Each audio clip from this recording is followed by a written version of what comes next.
ఖమ్మం జిల్లా సత్తుపల్లిలో నకిలీ వరి విత్తనాలు విక్రయించారంటూ రైతులు ఆందోళనకు దిగారు. వెంకటరమణ ఫెర్టిలైజర్ షాప్ ముందు పెద్ద సంఖ్యలో ధర్నా చేశారు. విత్తనాల పేరుతో తమను మోసం చేశారని బాధిత రైతులు ఆగ్రహం వ్యక్తం చేశారు.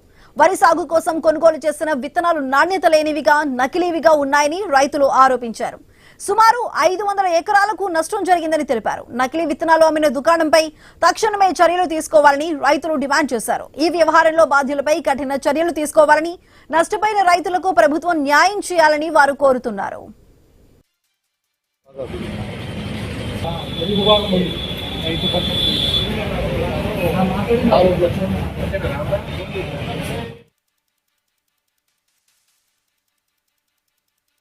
మేము 7 విత్తనాల రోడ్లకు వచ్చాము. విత్తనాల రోడ్లకు వస్తే వర్ణ సీడ్ ఉంది, శ్రీరామ సీడ్స్ ఉంది. శ్రీరామ సీడ్స్ బాగా ఎకరానికి 60 బస్తాలు వస్తే తీసుకోమన్నారు. తీసుకోమంటే రేట్ ఎక్కువ చెప్తున్నాడు. ఈ రేట్ అట్లే ఉంటుంది, ఒడ్లు అవ్వటం కూడా అట్లే ఉంటుంది. తీసుకోమంటే మేము మొత్తం కలిసి 28 బ్యాగులు తీసుకున్నాం. పట్టుకొచ్చింది ఊరి అప్పుడు దాకా బాగానే ఉంది. మందులు కొట్టుకుంటూ పట్టుకొచ్చాము, 2 సార్లు కొట్టాము. ఈతన పట్టదు. ఈతన పట్ట కానించి వస్తే ఏమవుతున్నాయి, తెల్ల కంకులు, కంకితో పాటు గింజలు మొత్తం తెల్లగొస్తున్నాయి పొట్టుతో పాటే. ఏంటో తెల్లగంకే కాపాడుతుంది. ఇదేంటి అని కొట్టుకాడికి వచ్చాం. ఇదేంటండి ఆ సమాధానం ఏంటంటే, మీ ఇష్టం మరి మేమేం చేసాం, మీ శాతం చేసుకుంటాం.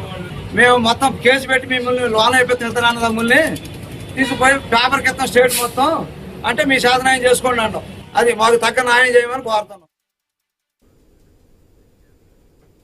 ఇవి ఇప్పటివరకు updates. Keep watching I news. మీతోనే మీ వెంటే.